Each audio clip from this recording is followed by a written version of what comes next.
Hello tout le monde, devinez quoi, il fait enfin beau en Savoie et pour l'occasion on va en profiter pour répondre à une petite FAQ sur les questions principales qui m'ont été posées vis-à-vis de l'asso. Vous m'avez posé pas mal de questions, des choses qui n'étaient pas forcément claires, des choses qui n'étaient pas forcément décidées à l'époque.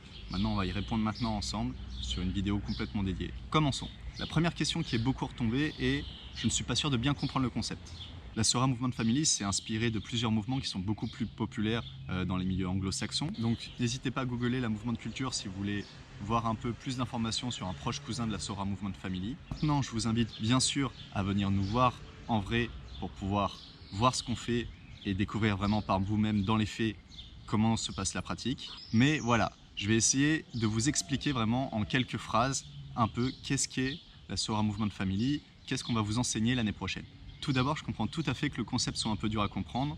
Il faut dire, c'est un concept qui se veut très global, très complexe sans doute pour certains. Donc ce qu'il faut que vous imaginez bien, c'est qu'en fait on a pris l'entièreté des disciplines sportives, on a tout mélangé, on en a découlé un arbre de connaissances complexe qui vient justement retracer un peu toutes les qualités physiques, de mobilité, de coordination pour pouvoir justement accéder à toute cette élite sportive et donc qui se veut vraiment progressif pour pouvoir procéder étape par étape et mieux comprendre son corps. J'espère ne pas vous avoir perdu, mais en gros imaginez 4 grandes catégories, d'accord? J'en reviendrai sans doute plus en détail dans une autre vidéo, ou en tout cas on verra ça en cours bien sûr. Mais voilà, chaque sport vient toucher plus ou moins à une, voire plusieurs catégories. La première c'est l'outillage. L'outillage c'est la capacité à développer de la force, de la mobilité, une valeur physique très spécifique, d'accord, qui va nous servir ensuite à faire autre chose. C'est ce qu'on peut retrouver par exemple en musculation ou dans le fitness.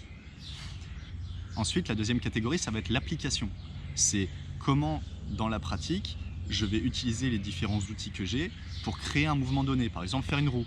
La troisième, ça va être l'adaptation, celle qu'on retrouve particulièrement dans les sports collectifs. Donc dans l'adaptation, on va retrouver cette capacité à réagir dans l'instant à une situation qu'on ne peut pas vraiment prévoir. Par exemple, un adversaire qui vient s'opposer à nous dans un match de boxe ou dans un tournoi de volley. Et enfin, la dernière catégorie, ça va être tout ce qui va être création, la notion de sensibilité, de flow, de vraiment essayer de créer du sens dans la pratique, là où on ne vous donne pas vraiment de contexte pour le faire. Donc même si nos ateliers extérieurs peuvent vous sembler juste une suite d'exercices ludiques, ils vont tous avoir une visée très spécifique de vous faire développer des compétences dans un ou plusieurs de ces 4 items.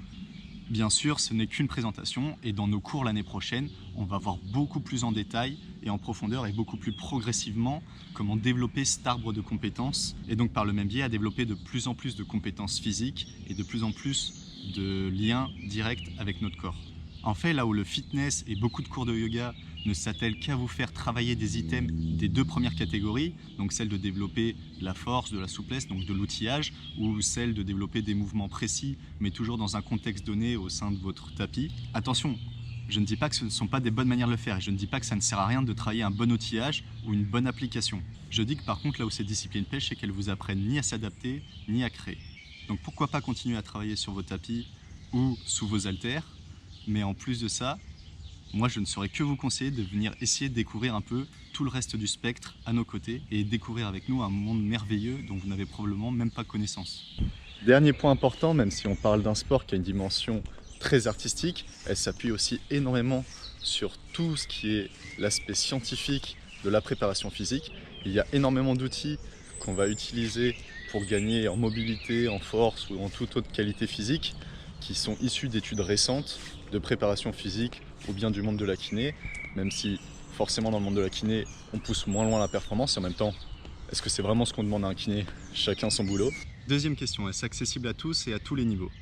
Alors oui, bien sûr, bien entendu c'est accessible à tous. L'idée c'est qu'on a décomposé en une multitude de niveaux de difficultés différentes pour que chacun puisse progresser de manière linéaire. L'idée c'est pas qu'on vous mette sur un exo trop dur, que vous bloquiez sur un palier et que vous progressiez en dents de scie comme ça. L'idée c'est qu'on puisse vous permettre une progression saine pour acquérir toujours plus de compétences, pour travailler aussi la force, la mobilité, plein d'items. Donc ne vous inquiétez pas, même si vous n'avez pas été très sportif pour le reste dans votre vie, on va travailler ça, on va forcément arriver à trouver des manières de progresser petit à petit et de vous rendre toujours plus fort, toujours plus compétent. Ajoutez également que les cours ne sont ouverts qu'aux plus de 18 ans. Ouais, c'est un choix qu'on a dû faire. Bon, on ne pouvait pas accueillir tout le monde. Voilà, donc c'est pour les 18 ans et plus. Comment les cours vont se dérouler en septembre maintenant? Alors ça, c'est une question très intéressante sur laquelle je ne pouvais malheureusement pas répondre jusqu'à maintenant. Et ça y est, c'est tombé. Les cours seront le lundi de 19h à 22h et le jeudi de 20h à 22h en plein centre-ville au gymnase Allert Gentiane. Voilà, je vous laisse noter le nom, Allert Gentiane. Et donc on aura accès à la fois à une salle un peu de gym et à la fois un espace parquet pour pouvoir bosser un peu tous les items aussi où on a besoin d'un sol dur. C'est une super opportunité qu'on a eue et je pense que ça va être une super salle pour travailler ensemble. Comment les cours vont se dérouler pour que ce soit un peu plus précis. Sur les 3 heures de cours le lundi, on va faire une première partie cours et la fin ce sera un peu du libre. Vous ferez un peu ce que vous voulez pour aller continuer à travailler un peu les items où vous êtes un peu en retard ou tout simplement pour explorer d'autres choses à travers la salle. Et le jeudi, ce sera uniquement du cours sur toute la période donnée. Tout ça, je vous rappelle, à partir de septembre. Ça, c'est pour la rentrée. Maintenant, concernant les événements extérieurs. Comment faire si je finis le travail trop tard pour être là à l'heure? Sur les événements extérieurs, il n'y a aucun problème. Vous arrivez comme vous pouvez. Tout ce qu'on vous demande, c'est de bien vous échauffer avant de rejoindre la session. Et après, il vous reste toujours l'option de jammer à côté, c'est-à-dire de faire un peu votre vie à côté si vous voulez juste venir pour profiter de l'énergie de groupe, faire des pompes à côté, faire du cirque, faire du parcours, grimper dans les arbres, faire de la slackline ou tout simplement vous allonger dans l'herbe pour papoter avec les gens qui ont envie de papoter. Il n'y a aucun problème et vous participez à la session ou vous vous posez à côté pour pratiquer, il n'y a aucun souci. Est-ce qu'il y aura des événements toutes les semaines le mardi au Moté? Alors là-dessus, il faut bien comprendre que les événements extérieurs ne seront pas réguliers. Ils seront donnés un peu aléatoirement, comme ça, en fonction de nos disponibilités et de nos envies. Et bien sûr, on vous alertera à chaque fois à travers nos réseaux pour vous donner un peu les lieux et les dates. Mais donc, il n'y aura pas un rendez-vous purement hebdomadaire. Ce sera vraiment, ça viendra comme ça viendra. C'est un peu les questions qui m'ont été les plus posées. Si vous en avez d'autres, n'hésitez pas à les écrire en dessous dans les commentaires.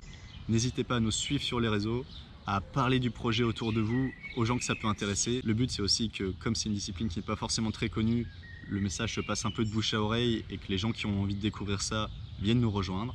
J'espère vous croiser très vite en session. La première jam était super chouette. J'espère que la météo va rester comme elle est parce que pour l'instant, il recommence à faire beau et ça fait très plaisir. Voilà, merci pour tous ceux qui sont venus. Merci d'avoir regardé cette vidéo jusqu'au bout et à très vite.